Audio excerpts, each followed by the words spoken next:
बोलो जय श्री कृष्ण। हाँ बताओ ना क्या चाहिए आपको, बीच में क्यों नहीं करना है? कुछ खाना है तो खा लो, जाओ जाओ जाओ जाओ, मैया देगी आपको, जाओ क्या लेना बात सुना जाओ जाओ, शर्माना नहीं है, जाओ जाओ जाओ, जो आपको चाहिए मैया दे देगी, जाओ आप ले जाओ जिसको। हाँ आप सुनो ना, पहले हम कुछ बोल रहे हैं बस। अब आप आई ही लेट, आप वो जूस पीने में लग गई ना। आपने भी खा लो बेटा, कुछ खाना जाओ, खा के जाओ, फिर उसके बाद आप बोलना, जाओ तो आपको फिर भूख लग जाएगी, जाओ शाबाश जाओ, उठो उठो। अभी हम जी धर्मपुर से ही आए ना, घर आते आए ना, से धर्मपुर आते आए। धर्मपुर जड़ा ये सरका घाट ते अगे नहीं, धर्मपुर सरका घाट ते बिल्कुल अगे, वाह देवी ते अगे, तो उत्थे साडे उत्थे सारे घर है, उत्थे ते आया से आज, तो आंदे आंदे 3 घंटा हो ही गए। तो बच्चे अब बच्चे तो इन्हें लगी जाए भूख। बोलो जय श्री कृष्णा। थोड़ा आप आगे आगे आ जाएंगे तो आपको हवा भी आएगी, और जो है मुझे भी सुनाने में थोड़ा आगे आ जाएंगे। माता आपको सुनाई दे रहा है, मेरी आवाज़ सुनाई दे रही है?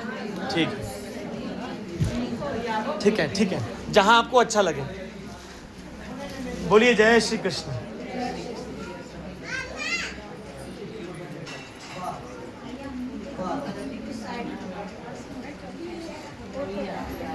तो कहते हैं जी, भागवत जी में एक श्लोक आया, भागवत जी के पहले स्कंद के, ध्यान से सुनिए, भागवत जी के पहले स्कंद के 3रे अध्याय में एक श्लोक आया है।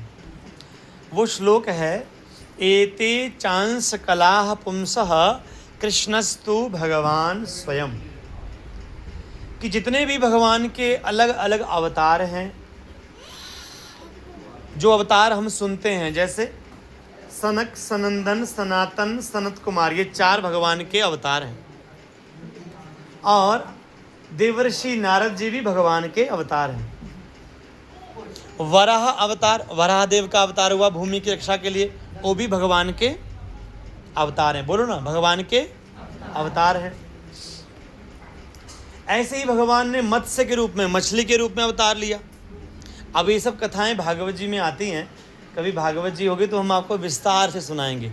एक एक भागवत जी के श्लोक में इतना वैज्ञानिक साइंटिफिक वर्णन किया गया है। पर आज ऐसा समय आया मैया कि कथाएं जो है ना, वो सिर्फ बस कथा सुन ली और माताओं के लिए थोड़ा भजन हो गया, तो मैया थोड़ा सा, कई माताओं का भाव रहता है नाच करने का, नृत्य करने का, और नृत्य कर लिया, बस जी कथा हो गई। बोलो वृंदावन बिहारी लाल की। पर कथा इतना ही नहीं है, यद्यपि शास्त्र में लिखा है आत्मा नर्तकः, ये जो आत्मा है ये नर्तक है।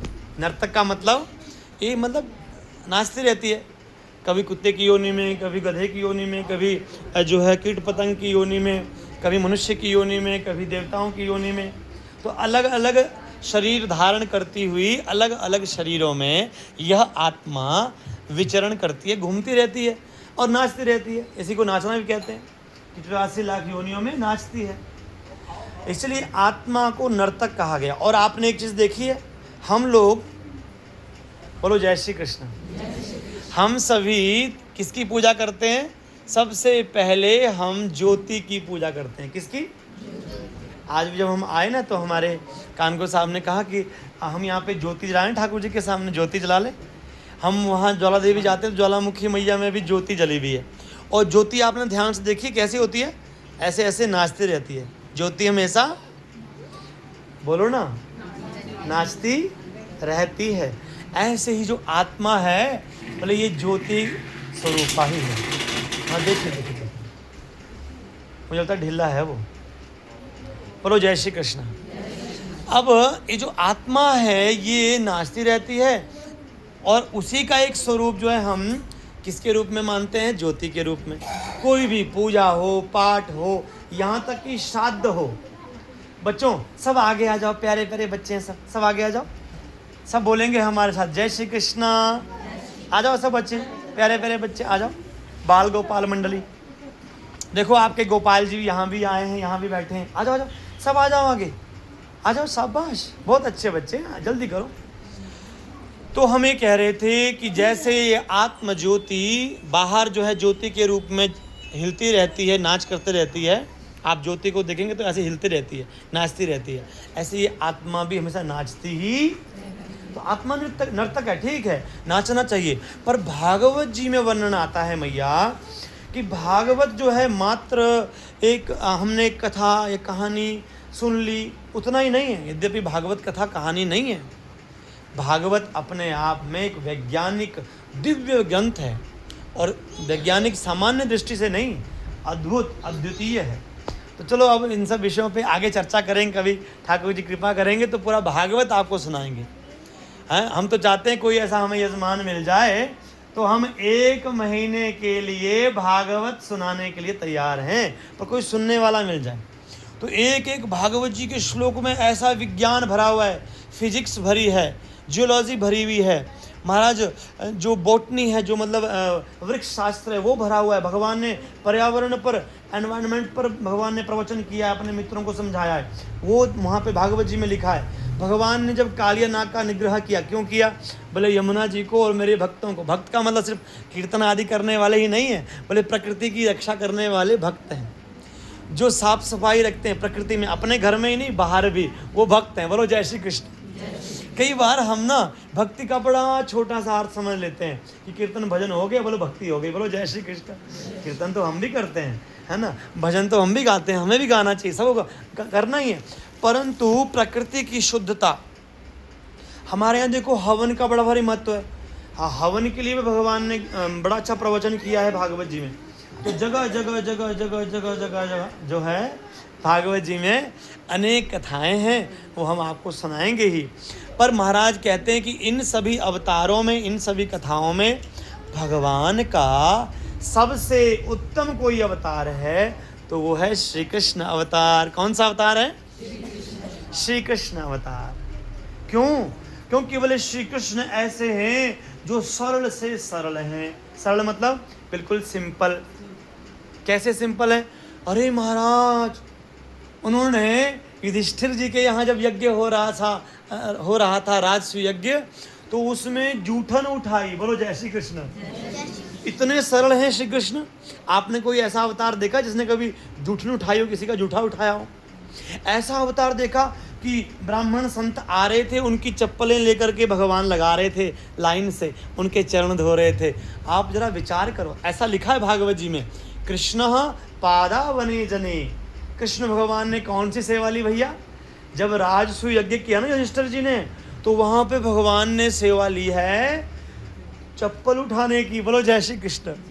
जूठा उठाने की। देखो भगवान ऐसे हैं, इतने सरल हैं श्री कृष्ण, इतने प्यारे हैं। और प्यारे कितने हैं वो आप देख लीजिए। गोपियाँ, गवाले, मैया यशोदा हैं, कोई भी उनके बिना नहीं रहता है। ऐसा कोई अवतार देखा कि कोई इतना प्रेम करता हो किसी अवतार से? कोई नहीं देखा। एकमात्र कृष्ण अवतार ही ऐसा है जिसमें सभी उनसे प्रेम करते हैं, यहाँ तक कि उनके शत्रु भी कहीं ना कहीं उनसे प्रेम भाव रखते हैं अंदर ही अंदर। हाँ, अब वो कथाएं हम विस्तार से आपको कभी जब समय आएगा तो सुनाएंगे, पर एक उदाहरण दे दें। महाराज, ये जो धृतराष्ट्र है ना, शकुनी है, दुर्योधन है, शिशुपाल है, जरासंध है, बिलवल, बलवल और शाल्व, दंतवक्र, ये सब भगवान से ईर्ष्या करते हैं। कंस और तृणावर्त आया, देखो शकटासुर आया, कौन कौन से यहाँ दैत्य नहीं आए भगवान को मारने के लिए, पर अंदर ही अंदर जानते हैं कि ये परमात्मा है, हम इनसे मरेंगे तो हमारा उद्धार हो जाएगा। बोलो जय श्री कृष्ण। तो ऐसा सुंदर भाव है, देखिए कि भगवान के प्रति सबका प्रेम भाव है, कृष्ण के प्रति सबका प्रेम भाव है। अन्य जो अवतार हैं, जो छोटे छोटे अंश कला अवतार हैं, जैसे महाराज हमारे यहाँ ऋषियों के भी अवतार हैं, संतों के भी अवतार हैं। ये जो कबीरदास जी हैं ना, ये भी महाराज संतों के अवतार माने जाते हैं। ये जो हमारे यहाँ नामदेव जी हुए, ये भी संतों के अवतार हैं। हमारे यहाँ तुकाराम जी महाराज, तुलसीदास जी महाराज, ये सब भगवान के अवतार, भगवान के भक्तों के अवतार। जैसे वाल्मीकि जी के अवतार हैं तुलसीदास जी, उद्धव जी के अवतार हैं कबीरदास जी। ऐसे ही अलग अलग संतों के अवतार अलग अलग रूपों में कलयुग में प्रकट हुए। ये भी अंश अंश रूप में ईश्वर के ही अवतार हैं। सब बोलो जय श्री कृष्ण। ये सब भी भगवान के अंश अंश अवतार हैं। अंश अंश कैसे कि कुछ जो है इनमें भगवान की कलाएं, कुछ भगवान की इनमें शक्तियां प्रकट हुई। बोलो जय श्री कृष्ण। पर जो भगवान श्री कृष्ण हैं उनमें पूर्ण शक्तियां प्रकट हुई हैं। अब वो कैसी हुई हैं वो आपको भागवत पढ़ने पर पूर्ण रूपेण ज्ञान हो जाता है। भागवत हम जब सुनते हैं, छोटे से बालक हैं 6 दिन के, अभी कौन आई? राक्षसी आई, नाम क्या है? पूतना। छोटी मोटी राक्षसी नहीं है, रूप बदलना जानती है। उसके पास ऐसी सिद्धि है, आज के संत महात्मा के पास भी ऐसी सिद्धि नहीं है कि वो अपना रूप बदल रहे हैं। बोलो जय श्री कृष्ण। पर महाराज वो काली कलूटी भयानक बड़ी लंबी चौड़ी पूतना वो कैसी बन गई? बोले सर्वांग सुंदरी। और मैया यशोदा से बोलती है, मैया अरे ओ यशोदे, मैं तो तेरी दूर की बहन हूँ। बोलो जय श्री कृष्ण। हमारा शाक बड़ा दूर का है, मैं तेरे चाचा के ताऊ के भाई की मामा के लड़के की लड़की हूँ। बोलो जय श्री कृष्ण। इतने दूर का शाक है। और मैया यशोदा बड़ी भोली, बोले ठीक है तू आई है, तेरा स्वागत है। तो पूतना बोली, अरे यशोदे तू नहीं जानती है, मैं जिसको दूध पिला देती हूँ ना वो अमर हो जाता है। बोलो जय श्री कृष्ण। हाँ, तो पूतना ने जहर पिलाया, आप जानते ही। अब मैं ज़्यादा विस्तार नहीं कर रहा हूँ। पूतना ले गई एकांत में दूध पिलाने लगी और भगवान ने उसका जैसे आराम कर दिया, उसका प्राण भी हर लिए। धीरे धीरे पहले दूध पिया, फिर महाप्राण हर लिए, और प्राण हरण करने के बाद उसको अपनी गति प्रदान कर दी। बोले वो गति प्रदान की जो अपनी मैया यशोदा को देनी है। बोलो जय श्री कृष्ण। तो ऐसे भगवान श्री कृष्ण को छोड़कर कम वा दयालुम शरणम व्रजेम, हम किसकी शरण में जाएं? बड़ा सुंदर श्लोक है भागवत जी का।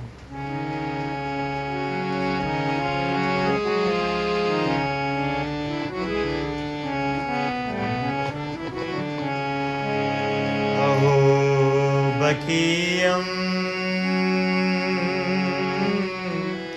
स्तनकालकूटम।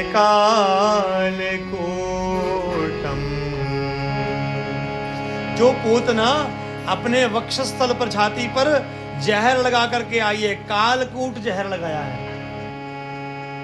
जिघांसयापा यदप्य साध्वी। और क्यों आई भगवान के पास? बोले मारने के लिए आई। क्यों मारने आई? बोले कंस ने कहा है। और एक भाव और है पूतना का कि मेरी सदगति हो जाएगी यदि मैं कन्हैया के हाथों से मरूंगी।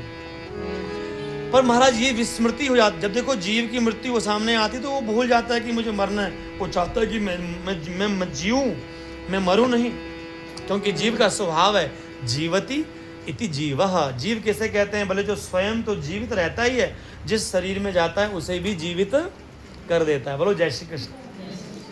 जीवति संजीवयति इति जीवः, उसे कहते हैं जीव जो स्वयं तो जीवित रहता है पर अन्य जीवों, अन्य आत्माओं को अथवा अपने शरीर को भी जीवित कर देता है। बोलो जय श्री कृष्ण। तो ऐसा स्वभाव रहता है जीव का।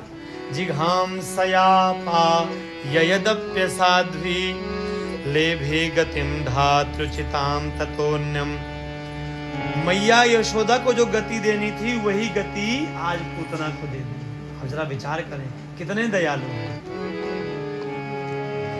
आइए एक भाव हम गाएंगे।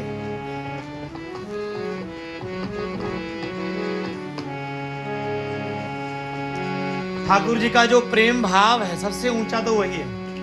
देखो अन्य तो बहुत सारे भाव हैं। कई जो है भगवान से अपना उद्धार करवाने के लिए आते हैं। हिरण्यकशिपु, हिरण्याक्ष, ये सब क्यों आते हैं? बोले हम अपना उद्धार करवाएंगे परमात्मा से तो हमारा कल्याण हो जाएगा। बोलो जय श्री कृष्ण।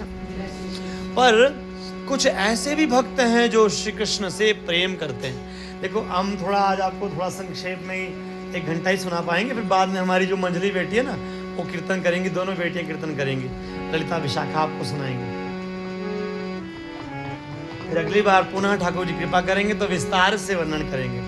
अब क्या है, हमारा भाव ऐसा है कि जब एक कथा में लगते हैं ना मैया, तो तो कम से कम आधा एक घंटा फिर लग ही जाता है, इसलिए हम डूब नहीं रहे हैं। हाँ, डूब के कथा करेंगे तो फिर ज़्यादा समय लग जाएगा।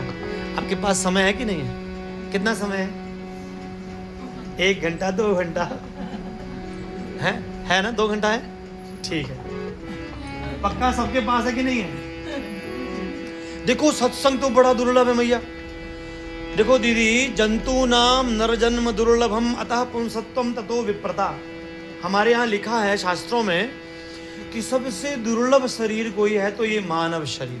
सबसे दुर्लभ शरीर मतलब सबसे कठिनाई से मिलने वाला मैया कोई शरीर है, कोई देह है, कोई तन है, तो कौन सा तन है? ये नर तन जो हमें मिला है। आप सब बोलो ना, सबसे दुर्लभ तन कौन सा है हमारा? चिंटी का कि गधे का कि मनुष्य का? मनुष्य का। तो हम मनुष्य बने हैं। और महाराज इस मानव शरीर में यदि हम ठाकुर जी का गुणगान गाते हैं, उनका चिंतन करने बैठते हैं, तो इससे बड़ा कोई और सौभाग्य नहीं होता। बोलो जय श्री कृष्ण। और कोई यदि इस मनुष्य जन्म को प्राप्त करके मनुष्यत्वम मुमुक्षत्वम महापुरुष संशयः, कोई यदि मनुष्य बन करके यदि मुमुक्षत्व का मतलब होता है मोक्ष की इच्छा रखता है। जय श्री कृष्ण भैया। बोलो राधे श्याम। जय श्री कृष्ण। देखिए, यदि कोई मानव शरीर पा करके यदि इस शरीर से श्री ठाकुर जी को पाने की इच्छा रखता है, मोक्ष की इच्छा रखता है, और उसके बाद अगली बात कही, 3 बातें। मनुष्य शरीर मिलना, दूसरा मोक्ष की इच्छा। मोक्ष की इच्छा का मतलब है मोह का त्याग करने की इच्छा, है ना? और तीसरा महापुरुषों का संग। ये 3 चीजें यदि जीवन में आ जाएं तो ये सबसे ज्यादा दुर्लभ है, सबसे बड़ी कृपा है भगवान की, परमात्मा की। हमें मानव शरीर मिल जाए, उसके बाद फिर हमें सत्संग मिल जाए, और भगवान को प्राप्त करने की इच्छा हो जाए और सत्संग मिल जाए, कोई महापुरुष मिल जाए, कोई भक्त मिल जाए, भगवान की चर्चा मिल जाए। बोलो जय श्री कृष्ण। तो महाराज ऐसे भगवान जो परम कृपालु हैं, कैसे मिलते? उनको प्राप्त करने का एकमात्र उपाय बताया, बोले सत्संग। और इसी सत्संग में हमें श्री ठाकुर जी का दिव्य प्रेम अनायास ही मिल जाता है। अनायास का मतलब कोई एफर्ट नहीं करना पड़ता हमें, अनायास।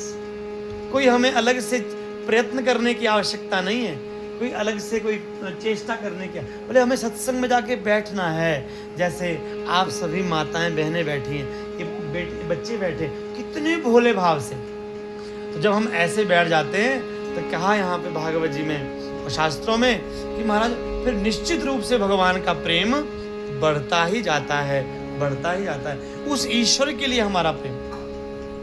देखिए, संसार के लिए, संसार की वस्तुओं के लिए तो हमारा प्रेम बहुत होता है, पर भगवान के लिए हमें समय नहीं मिलता। बोलो जय श्री कृष्ण, है ना?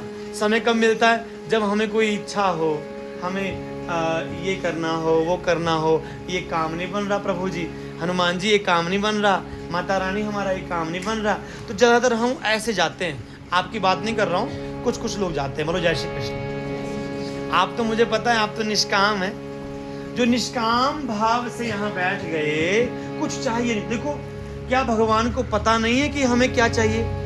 ईश्वर जो सर्वज्ञ है, सर्वांतर्यामी है, सर्वमय है, सर्वेश्वर है, क्या उनको इतना पता नहीं कि हमें क्या चाहिए? बोलो जय श्री कृष्ण।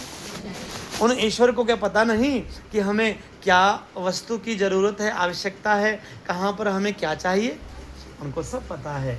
पर हम अपने भोले भाव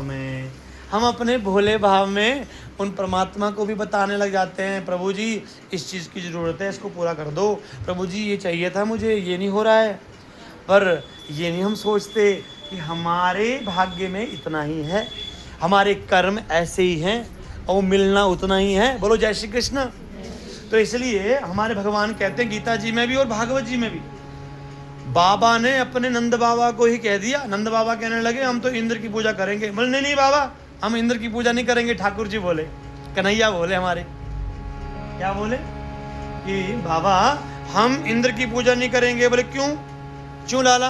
बोले इसलिए नहीं करेंगे क्योंकि हमें तो गैया की पूजा करनी है, हमें तो गोवर्धन की पूजा करनी है, हमें तो अपनी तुलसी मैया की इन वृंदों की पूजा करनी है, हमें वृक्षों की वल्लरियों की पूजा करनी है, हमें नहीं करनी इंद्र विंद्र की पूजा। बोलो जय श्री कृष्ण। ठाकुर जी ने मना कर दिया कि मैं नहीं करूँगा। तो फिर बोले किसकी पूजा करनी? बोले चलो गोवर्धन की पूजा करेंगे। तो ये क्या है? बोले कर्म योग। भगवान कहते हैं कर्म करना है। इसका मतलब देवताओं की पूजा नहीं करनी, ऐसा नहीं बोल रहे, पर भगवान ने इंद्र के अभिमान को नष्ट करने के लिए ऐसी लीला की है। बोलो जय श्री, थोड़ा जोर से बोलिए ना, जय श्री। आहा, बड़ा सुंदर बोलते हैं आप। बोलो एक बार दोबारा बोल दीजिए, जय श्री कृष्णा, जय श्री राधे, जय श्रीमन नारायण। आहा, अब देखिए महाराज, ठाकुर जी तो कहते हैं कर्म करो, कर्मण्येवाधिकारस्ते मां फलेषु कदाचन मां कर्म फल हेतुर्भू माते संगोत्सु कर्मणि। हे अर्जुन, कर्म करने में अधिकार है, ये सन्यासी बनने में अधिकार नहीं। बोलो जय श्री कृष्ण। कि घर से निकल जाओ और हाँ वो नहीं। क्यों? बोले घर से निकल गए महाराज, घर से निकल गए, एक घर छोड़ा और 10 घर बना लिए। बोलो जय श्री कृष्ण। 10 घर कैसे बनाए? बोले एक आश्रम हरिद्वार में, और एक आश्रम महाराज मथुरा में, एक आश्रम उज्जैन में, एक आश्रम अयोध्या में, एक आश्रम महाराज जम्मू कश्मीर में। बोलो जय श्री कृष्ण। चलो कोई बुराई नहीं हो तो अच्छी बात है, परंतु ठाकुर जी कहते हैं कर्म योगी बनो, कर्म करना पड़ेगा। और अपने घर में रह करके, गृहस्थ में रह करके ही आप कर्म योगी बन जाओ। और ये कहा ठाकुर जी ने, वही प्यारे प्यारे ठाकुर जी कैसे भक्तों के प्रेम में वश में हो जाते हैं। आइए थोड़ा एक भाव गुनगुनाएंगे, फिर आगे ठाकुर जी। अच्छा तो आप रहने दो, ये बजाना, आप ताल छोड़ देते हो ना बीच में, हैं? दीदी ये बजाएगी, आप बजाओ, साथ में बजाना, ठीक है? हाँ, ताल भंग मत करना, आप कर देते हो ना ताल भंग। बोलो जय श्री कृष्ण। बहुत जिद करते हैं कि मुझे ही बजाना है। बोलो बाल गोपाल भगवान की जय, नंद के लाला की सबसे ऊंची प्रेम सगाई, सबसे ऊंची प्रेम सगाई, सबसे ऊंची प्रेम सगाई, सबसे।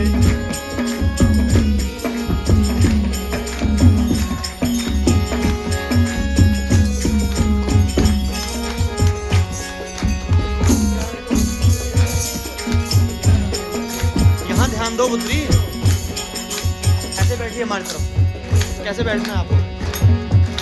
हाँ ऐसे बैठिए, थोड़ा उधर हो जाइए विशाखा, खुले खुले बैठिए। सबसे ऊंची प्रेम सगाई, सबसे ऊंची प्रेम सगाई।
ठाकुर जी ने जब दुर्योधन ने बुलाया कि कन्हैया 56 प्रकार के भोग बनाए तुम्हारे लिए, आना हमारे घर, हमारे महलों में, तो कन्हैया ने उनके महलों में जाना स्वीकार। सब बोलिए ना, यहाँ देखिए, बोलो जय श्री कृष्णा। जय श्री कृष्णा। हाँ, ओ मैया, ओ कान को साफ कर रहे हैं स्वागत, आप तो यहाँ देखिए, बोलो जय श्री कृष्ण। तो महाराज दुर्योधन के मेवा त्यागे, साग विदुर घर, किसके घर में साग खाई भगवान ने, बोलो। हाँ, इसका मतलब कथा नहीं सुन रहे हैं आप, है ना, तबले में ध्यान है। तो किसके यहाँ खाई ठाकुर जी ने साग, बोलो ना, जोर से बोलिए ना, विदुर जी के। ठाकुर जी ने मेवे त्याग दिए और वो साग बिल्कुल ऐसी रूखी सूखी, और महाराज बिल्कुल कोई उसमें विशेष कोई मसाले नहीं, कुछ नहीं, ऐसे उबाल के जो है पाते थे हमारे विदुर जी महाराज। ऐसे भोले भाव था उनका, ऐसे भोले थे श्री विदुर जी महाराज। और ठाकुर जी भी इतने प्यारे कि देखो, जब विदुर के यहाँ गए, तो ठाकुर जी जब विदुर जी के यहाँ गए, आज हरि आए विदुर घर पावना, पौणे आए ठाकुर जी, पौणे बन के आए और पाने के लिए आए। तो महाराज विदुरानी मैया ने, विदुरानी काकी ने ठाकुर जी को जब सुना कि ठाकुर जी बाहर आए हैं, तो महाराज वस्त्र का भी ध्यान नहीं रहा, तुरंत जाकर के ठाकुर जी को आदर दे करके स्वागत करके अंदर बुला लिया था। ऐसा दिव्य भाव, आप विचार करें कि जो देह से परे हो गए थे, जिनका शरीर में आत्म भाव था ही नहीं, बिल्कुल भी नहीं शरीर में आत्म भाव, जो अपने आत्मा में अवस्थित थे, आत्मज्ञानी थे, ऐसे हमारे विदुर जी महाराज और विदुरानी जी। आप विचार करें, ऐसी विदुरानी जी, जिन विदुरानी जी ने ठाकुर जी को आया देख करके अपने शरीर का भी ध्यान नहीं किया, अपने शरीर की ओर भी ध्यान नहीं दिया। आप विचार करें कैसी रही होंगी विदुरानी जी। और ठाकुर जी अंदर आ गए, तो महाराज ठाकुर जी को यहाँ ध्यान दो, भागवत जी की ओर, फिर हम आपसे पूछेंगे ना। और जब विदुर जी ने महाराज देखा कि विदुरानी ने कैसी सेवा की ठाकुर जी की, विदुर जी लेके आए महाराज अनेक प्रकार के जो है फल फूल मेवा, और जब ठाकुर जी को देखा तो कैसे बैठे हैं, बोले उल्टी चौकी में बैठे हैं। बोलो जय श्री कृष्ण। श्री कृष्ण भगवान किस में बैठे थे, उल्टी चौकी पे बैठे थे। और उल्टी चौकी तो पर तो बैठे ही हैं, पर महाराज पा क्या रहे हैं, क्या पा रहे ठाकुर जी। तो विदुर जी ने देखा कि अरे छिलके तो यहाँ है ही नहीं, यहाँ तो वो जो अंदर की गिरी है केले की, वो पड़ी हुई है रास्ते में दरवाजे पर। छिलके ठाकुर जी पा रहे हैं, गिरी देत गिराई, छिलका देत हरि मुख माही। ठाकुर जी के मुख में छिलका दे रही हैं विदुरानी जी, और छिलका ठाकुर जी पा रहे हैं, बड़े स्वाद से पा रहे हैं, आंखों से प्रेम के अश्रु बह रहे हैं, विदुरानी जी के भी और ठाकुर जी के भी। बोलो जय श्री कृष्ण। किस किस के आंसू बह रहे हैं प्रेम के, बोलो बोलो बोलो, हंसना नहीं है, बोलो। आप बताओ किस किस के बह रहे हैं, विदुरानी जी के और श्री कृष्ण भगवान को ही ठाकुर जी कहते हैं। और ठाकुर जी और विदुरानी जी दोनों इतने भावमय हो गए कि दोनों आंसू बहा रहे हैं, और विदुर जी देख करके समाधिस्थ हो गए। और थोड़ी देर के लिए उनके मन में विचार आया, थोड़ा व्यवहार का विचार आया ना, कि अरे अरे अरे परमात्मा साक्षात जगदीश्वर आए हैं हमारे घर में। और विदुरानी तुम क्या कर रही हो, विदुरानी तुम छिलके खिला रही हो ठाकुर जी को। ठाकुर जी ने रोक लिया, नहीं काका नहीं, बीच में मत बोलो आप, ये विदुरानी और हमारी बात है, ये हमारे प्रेम की बात है, ये हमारा भाव है। अब देखो कहाँ हम जानते हैं हमारे कानगो साहब को, कहाँ ये हमें जानते हैं, पर एक प्रेम भाव, ठाकुर जी के लिए प्रेम भाव, हम एकदम मिले। और देखिए आज दूसरी बार, कुछ दिन पहले मिले और आज यहाँ सत्संग हो रहा है।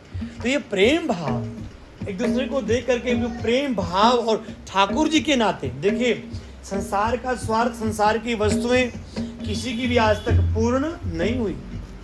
कोई कितना ही बड़ा अमीर बन गया हो, कितना ही बड़ा धनवान बन गया हो, कितना ही बड़ा विद्वान बन गया हो, कितना ही बड़ा हर प्रकार से बलवान बन गया हो, पर महाराज कभी उसको संतोष होने वाला नहीं है।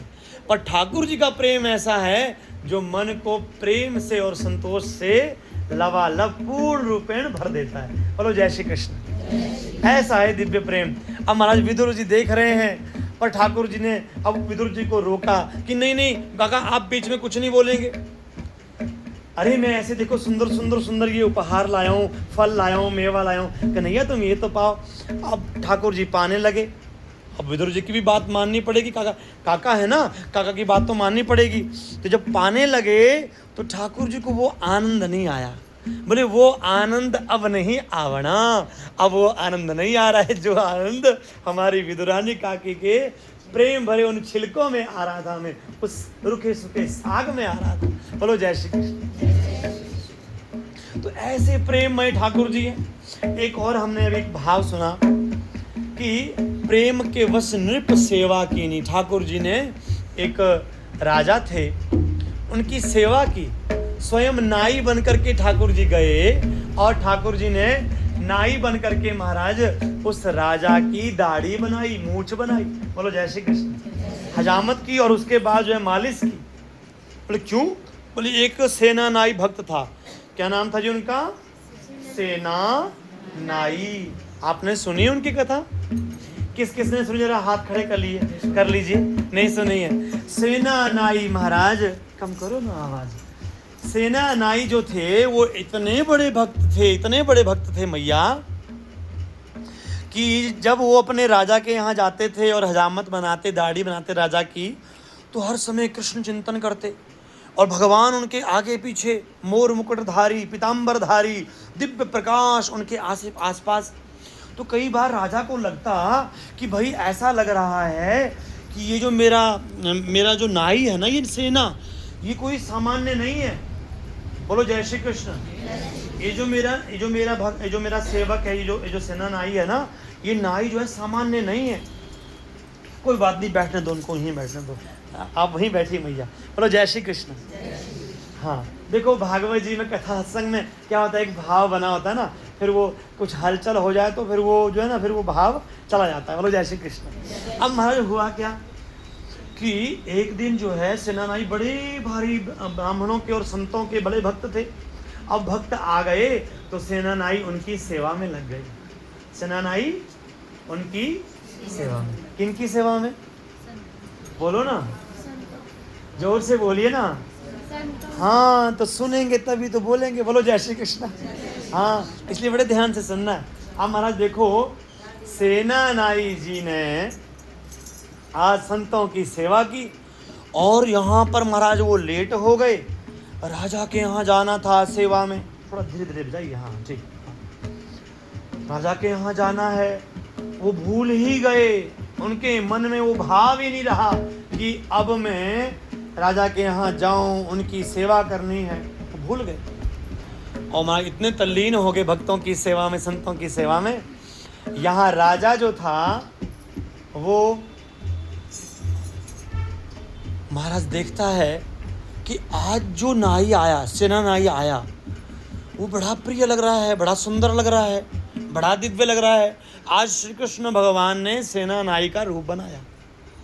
ठाकुर जी ने सेना नाई का रूप बना करके और जा करके और महाराज सुंदर भाव से, बड़े ही दिव्य भाव से, वो मीठी मीठी मुस्कान और सुंदर सुंदर चितवन और ठाकुर जी का जो एक सेवा भाव है अपने भक्तों के लिए। भगवान कहते हैं कि मेरी कोई सेवा करता है तो मैं प्रसन्न होता हूँ। क्या होता हूँ? प्रसन्न, मतलब खुश होता हूँ। पर कोई यदि मेरे भक्त की सेवा, मतलब भक्त वही है जो मेरा भक्त हो, तो जो मेरा भक्त है उसकी जो सेवा करता है तो मैं अति प्रसन्न होता हूँ। क्या होता हूँ? अति प्रसन्न होता हूँ। बोलो जय श्री कृष्ण। और ठाकुर जी अति प्रसन्न हुए कि आज तो मुझे अपने भक्त की सेवा करने का सौभाग्य मिलेगा। तो स्वयं भगवान सेना नाई बन करके राजा के यहाँ चले गए और राजा की सेवा करने लगे। आज राजा को जैसे ही भगवान ने छुआ तो महाराज छूते ही ऐसा करंट लगा उस राजा को कि जैसे मूर्छित ही होने लगा। ऐसा दिव्य प्रेम बढ़ने लगा हृदय में, आंखों से प्रेम के अश्रु बहने लगे कि अरे सेना नाई, आज तक तूने मेरी इतनी सेवा की, इतनी तूने सेवा कमाई, पर ऐसी कभी भी मुझे जो है प्रेम की जो है सिरहन सीना आई, ऐसा प्रेम, ऐसा दिव्य भाव मेरे हृदय में कभी नहीं हुआ। उसकी तरफ देखते बार बार, नाई की तरफ। नाई कौन है? कन्हैया, कृष्ण ही बन के गए नाई। अरे सेना, आज तो इतना सुंदर कैसे लग रहा है, आज इतनी दिव्यता, तेरे स्पर्श में भी आज कुछ दिव्यता है, अंदर ही अंदर जो है इतने प्रसन्न हो गए। और महाराज सेवा होने लगी, ठाकुर जी ने दाढ़ी बनाई, मूछें बनाई, ठाकुर जी ने उसकी जो है मालिश की। अब मालिश की जब ठाकुर जी ने, तो महाराज उसके अंग अंग से राधा नाम प्रकट होने लगा। बोलो राधा रानी की जय। क्योंकि ठाकुर जी तो हर क्षण राधा नाम लेते हैं, और राधा नाम प्रकट होने लगा।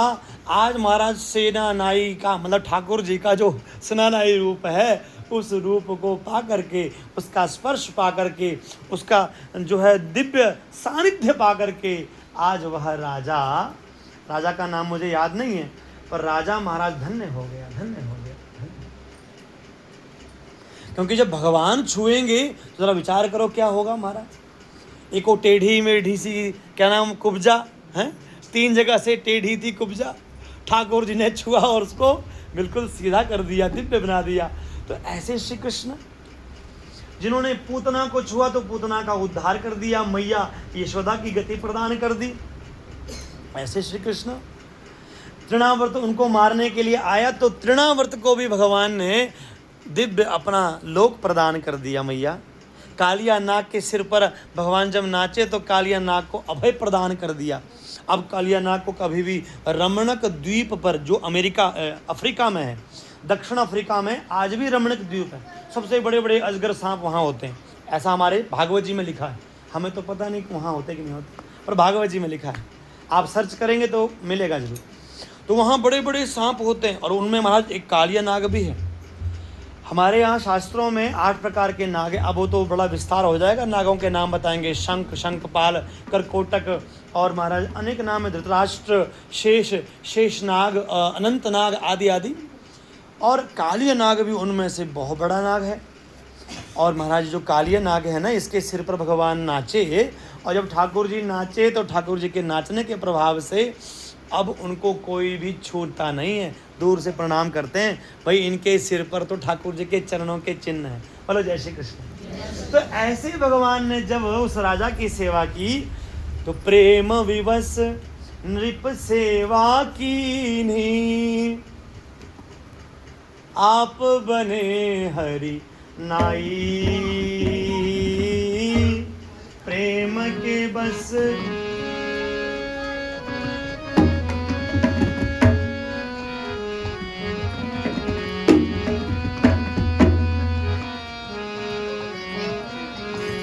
सबसे ऊंची प्रेम सगाई, सबसे ऊंची प्रेम सगाई,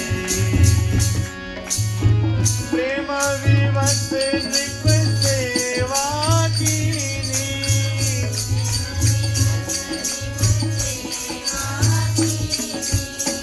आप बने हरि नाई,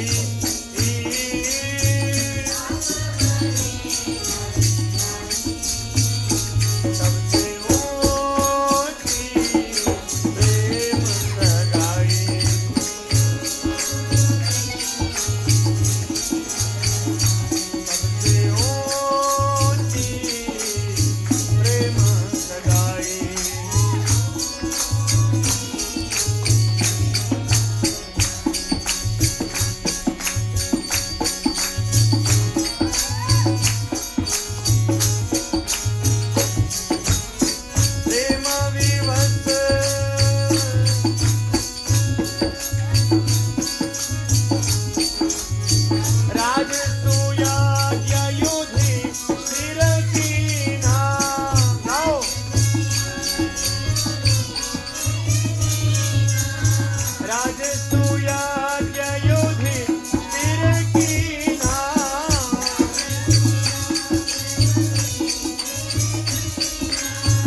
धर्मान् परित्यज्य मामेकं शरणं व्रज अहं त्वा सर्वपापेभ्यो मोक्षयिष्यामि मा शुचः। बोले वृंदावन बिहारी लाल की। अब देखो उन्हीं श्री कृष्ण भगवान ने 16,108 दिव्य शक्तियों से विवाह किए, आप सब जानते हैं। उन्हीं भगवान श्री कृष्ण ने जब विवाह किए तो बोलते हैं, यहाँ भागवत जी में लिखा है जी, क्या लिखा है भागवत जी में कि अथोपये में भगवान ने जब विवाह किया है तो कैसे किया, बोले 16,000, विशाखा सुनिए, 16,108 कन्याओं से जब भगवान के विवाह हुए तो भगवान ने उतने ही रूप धारण कर लिए। बोलो जय श्री कृष्ण। अथोपये में भगवान तावत रूप धरो अव्ययः, तावत रूप मतलब उतने ही रूप बना दिए भगवान ने जितनी वो उनकी स्त्रियां थी। अब क्यों भगवान ने विवाह की वो भी आप जानते ही हैं, सुनते ही हैं कि भगवान ने अपनी इच्छा से नहीं किए, उन गोपियों ने कहा, उन स्त्रियों ने कहा, वो भी गोपियां गोपी ही थीं। यद्यपि 16,000 कहते हैं कि जो भक्ति कांड के मंत्र हैं वही 16,100 गोपियां हैं, जो मतलब भगवान की पत्नियां हैं। गोपियां तो अनंत हैं, हम सब भगवान की गोपियां ही बन सकती हैं या हैं।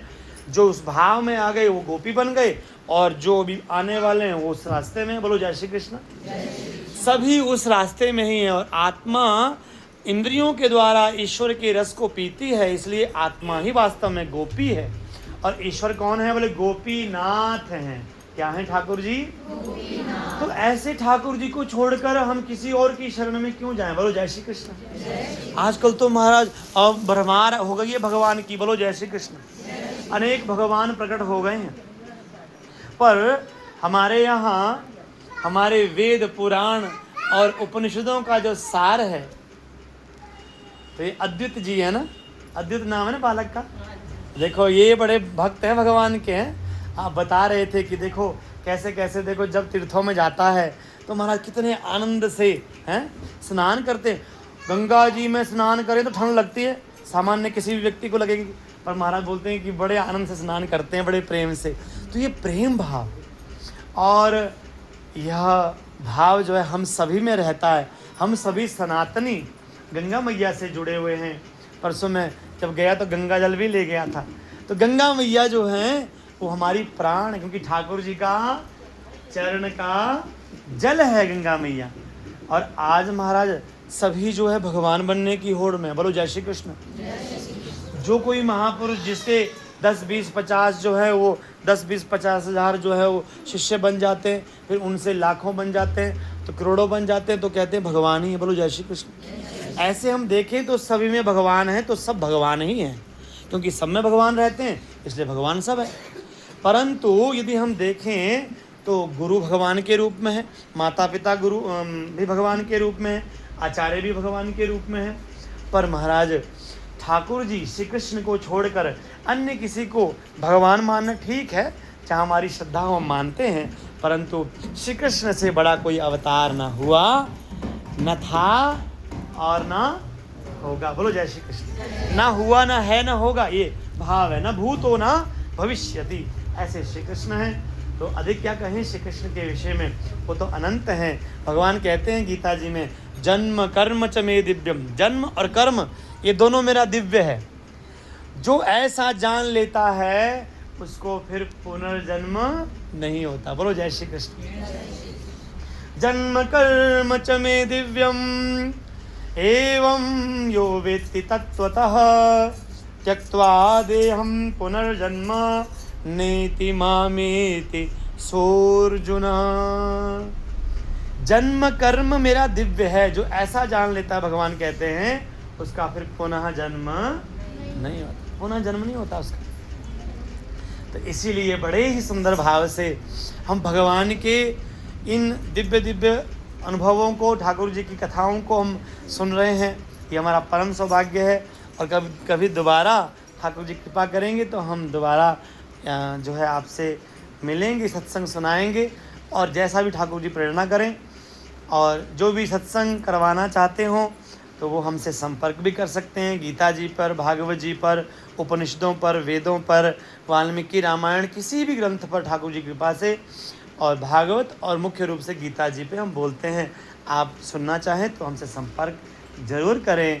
और आगे हमारी यहाँ सुपुत्री बैठी हैं, ये विशाखा और ललिता, ये दोनों कीर्तन करेंगी और कुछ जो इनके भाव है वो भी कहेंगी। तो आप इनको भी ज़रूर सुने, है ना। और इनको सुन करके ये दोनों जो हैं खूब ठाकुर जी ने कृपा की, 3-4 साल से ब्रज वृंदावन में ही निवास कर रही हैं, वहीं अध्ययन भी कर रही हैं और साथ साथ में गीता, भागवत, उपनिषद आदि का भी अध्ययन करती हैं और कीर्तन भी करती हैं। लो, तो ये कीर्तन आपको सुनाएंगी, हम सभी कीर्तन गाएंगे बड़े भाव से इनके साथ। बोलो जय श्री कृष्ण।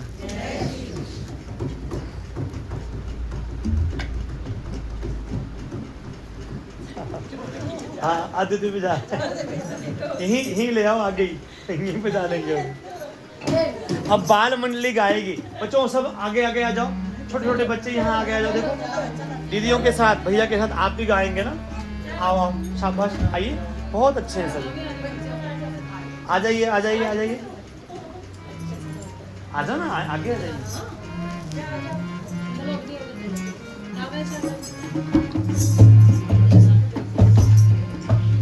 क्योंकि फिर हमने आगे भी जाना है, तो जैसे आधा ही घंटा ये सुना लेंगी, फिर हम जो है ठाकुर जी की इच्छा से फिर जी हाँ जी।